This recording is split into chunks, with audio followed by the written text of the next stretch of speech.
रात के 12 बजे हैं। तेज बिजलियां कड़क रही है। तेज हवाओं से मालती के घर की खिड़कियां आपस में टकराकर जोर से आवाजें कर रही है।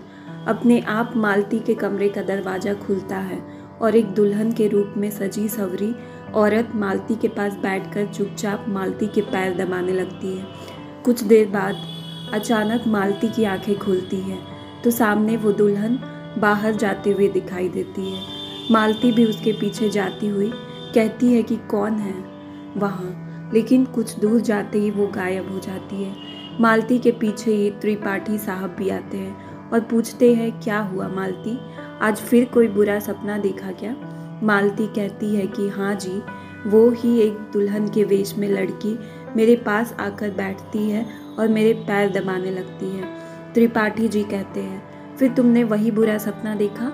मालती कहती है कि वो कोई सपना नहीं है जी, वो हकीकत ही है जो मुझे अपनी सी लगती है। ऐसा लगता है कि मेरा और उसका कोई रिश्ता हो। आज अगर राजीव हमारे साथ रहता तो मेरी बहू भी मेरे पास रहती।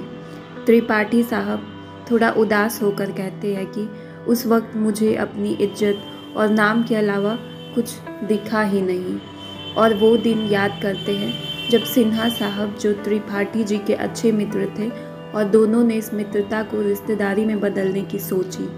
दोनों, सिन्हा साहब की बेटी प्रिया और त्रिपाठी साहब के बेटे राजीव का रिश्ता पक्का करने के लिए राजीव को त्रिपाठी जी ने अपने ऑफिस में राजीव को बुलाया और प्रिया के रिश्ते के लिए राजीव से पूछा कि अब तुम दोनों बड़े हो गए हो, इसलिए तुम्हारा रिश्ता सिन्हा साहब की बेटी प्रिया से पक्का कर दिया है।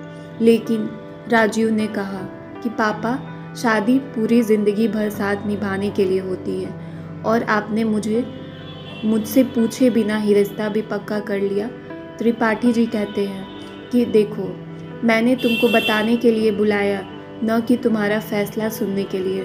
तुम्हें प्रिया से ही शादी करनी होगी। राजीव बिना कुछ बोले वहाँ से घर आता है और मालती से कहता है कि माँ, मैं किसी और से प्यार करता हूँ और उसी से शादी करूँगा।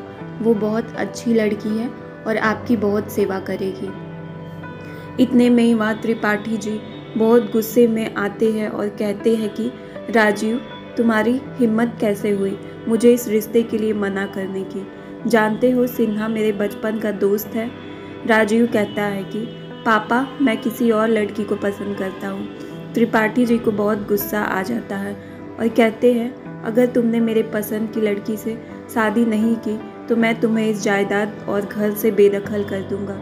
राजीव कहता है कि मैं भी यहाँ नेहा के बिना नहीं रहूँगा और गुस्से में दरवाजे के बाहर चला जाता है। मालती ने उसे रोकने की बहुत कोशिश की, लेकिन वो नहीं रुका।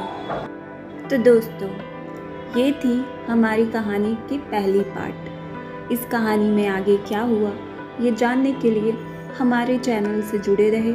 हमारे चैनल को सब्सक्राइब करें, लाइक करें एंड शेयर करें।